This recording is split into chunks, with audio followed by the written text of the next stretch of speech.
Up to this point, you've learned how to take the derivative of constants, powers of x, and polynomials. But how would you take the derivative of something like this? In this video, I'm going to show you how to take derivatives where multiplication, division, or both are present. Let's first talk about how to handle derivatives involving multiplication. To take such derivatives, we'll need something called the product rule. The product rule states that if you want to take the derivative of two factors multiplied together, start by writing the first factor and multiplying it with the derivative of the second factor. Then add the second factor multiplied with the derivative of the first factor. Mathematicians usually write the product rule in this generalized form, where f and g are two things being multiplied together, and f prime and g prime are their respective derivatives. Let's try some examples of using the product rule. Let's take a look at this function. P of x is equal to x to the fourth times the natural log of x.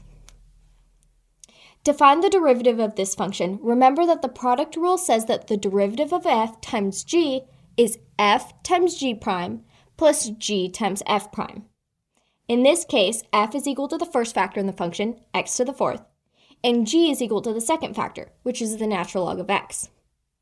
We need to write down f times g prime, the first factor, times the derivative of the second. In this case, that will be x to the fourth times 1 over x, since the derivative of the natural log of x is 1 over x. So we'll have p prime of x is equal to x to the fourth times 1 over x. Together, of course, these can just be reduced to x cubed. So we'll simplify this to x cubed. Then we're going to write a plus sign, since the product rule tells us to add f times g prime with g times f prime. So then we're going to add the next part. The last step in using the product rule is writing the term g times f prime. Remember, in this problem, g equals the natural log of x, so we will write that multiplied by the derivative of the first factor. Since the derivative of x to the fourth is 4x cubed, we would write the natural log of x times 4x cubed.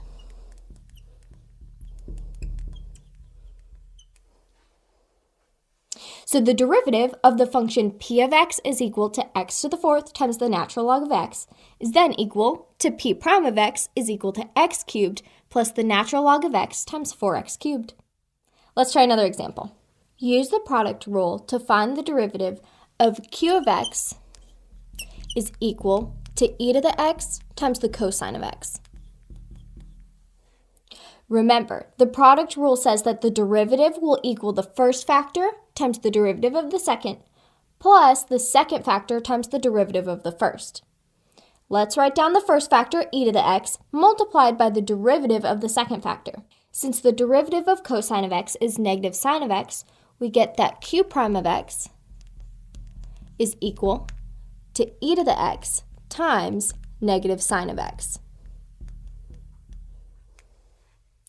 Then we're going to add the second factor multiplied by the derivative of the first factor. Since e to the x is its own derivative, we'll get cosine of x times e to the x. We can clean this up a little bit by factoring the e to the x out from both terms and writing e to the x times negative sine of x plus cosine of x. Let's take a look at one more example. Use the product rule to find the derivative of r of x is equal to 2x e to the x. Now this is technically three things multiplied together, 2x and e to the x. But of course we know how to take the derivative of 2 times x already, so we can treat those as one piece together. In this example, f is 2x and g is e to the x. The derivative of r of x should then be equal to the first piece times the derivative of the second. So r prime of x will be equal to the first piece, 2x, times the derivative of the second. The derivative of e to the x is just e to the x, plus the second piece times the derivative of the first. So plus e to the x times the derivative of 2x is 2, so times 2. Simplifying, we'll get 2x e to the x plus 2e to the x, Or we can factor out the 2e to the x and get 2e to the x times x plus 1. Some students have difficulty committing the product rule to memory. However, with some practice on your own, you should start to become comfortable using it. While the product rule helps us find derivatives of functions containing multiplication, we have another tool called the quotient rule to help us find derivatives of functions containing division. The quotient rule states the derivative of a fraction is a new fraction whose numerator equals the original fraction's bottom times its top's derivative, minus the top times the bottom's derivative, and whose denominator equals the original fraction's bottom squared. If you didn't catch all that, don't worry. I have a way to help you remember the quotient rule. Let's say we want to take the derivative of this fraction. By high, I mean to indicate the numerator, and by low, the denominator. To get the derivative of this fraction, the quotient rule can be remembered in this way. Low d high minus high d low over the square of what's below. This little saying is a memory tool to help you remember the quotient rule. Let me say it again so you can become familiar with it. Low d high minus high d low over the square of what's below. Now here's what that means. The derivative of a fraction will be another fraction. The top of this fraction is given by the first part of the rhyme, low d high minus high d low. Write the denominator, low, and multiply by the derivative of the numerator. That's what I mean by d high. Then subtract the numerator, high, multiplied with the derivative of the denominator, d low. The second line of the rhyme says over the square of what's below. This means that the denominator of the solution is simply equal to the starting denominator squared. To use the letters f and g, the quotient rule can be written this way. Remember, low d high minus high d low over the square of what's below. Let's try this out on an example. Use the quotient rule to find the derivative of the function s of x is equal to 9x over x cubed minus 1. Since this function is in fraction form, we know that its derivative will also be a fraction. The top of this fraction will equal low d high minus high d low. In this case, low equals x cubed minus 1, and d high equals the derivative of 9x, which is 9. So the first thing we have is that s prime of x is equal to x cubed minus 1 times the derivative of high, so times 9. Then we are going to subtract high d low, which is 9x times the derivative of the bottom. The derivative of the bottom will be 3x squared. So the numerator of our derivative will be x cubed minus 1 times 9 minus 9x times the derivative of x cubed minus 1, which is 3x squared. Let's multiply and collect like terms to clean this up a little bit. So we can distribute our 9 into our parentheses and get 9x cubed minus 9 minus 9x times 3x squared is minus 27x cubed. Then we can combine our x cubed terms and we'll get negative 18x cubed minus 9. Now the bottom of the derivative equals the square of what's below. So that'll be x cubed minus 1 squared. So we can write that in all three places. X cubed minus 1 squared.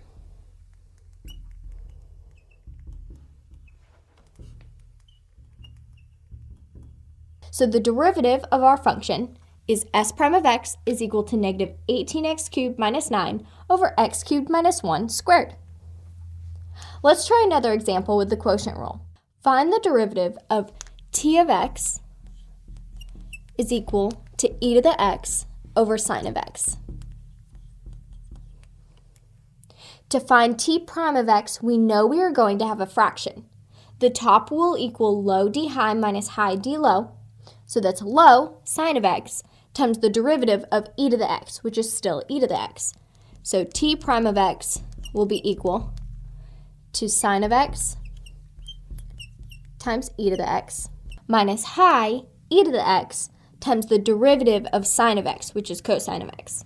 So minus e to the x times cosine of x. Then the bottom of the fraction will equal low squared. So all over sine squared. Now remember, you can write sine of x squared as sine squared of x. This is just a different way of writing the same thing. We can factor the numerator to clean it up a little bit so that we have e to the x times sine of x minus cosine of x all over sine squared of x. And that's our derivative. Let's try one last example. This one will require use of both the product rule and the quotient rule. Find the derivative of u of x is equal to x sine of x over 7x squared plus 2. We can clearly see that this function is in fraction form with a product in its numerator. Let's label the top f and the bottom g to keep track of everything easier. So we're going to say f is equal to x times the sine of x, and g is equal to 7x squared plus 2. Now the quotient rule tells us that the derivative's numerator equals low d high minus high d low. So let's go ahead and figure out what f prime and g prime are equal to now. To get f prime, we need to use the product rule. First, we write x times the derivative of sine, and then we'll add sine times the derivative of x. So f prime will equal x times the derivative of sine of x is cosine of x, plus the derivative of x is 1 times sine of x will just be sine of x. The derivative of g is pretty simple since it's just a polynomial. So g prime is equal to 14x. Now that we have f prime and g prime, we can use the quotient rule. Low d high means g times f prime. So we'll have u prime of x is equal to g 7x squared plus 2 times f prime, x times the cosine of x plus the sine of x. Then subtract high d low, or f times g prime.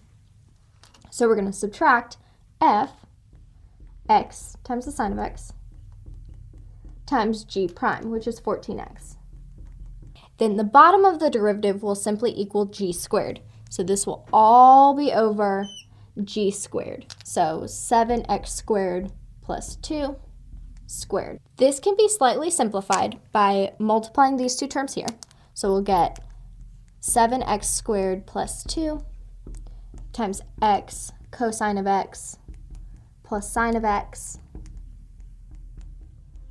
minus 14x times x is 14x squared times the sine of x. Again, all over 7x squared plus 2 squared.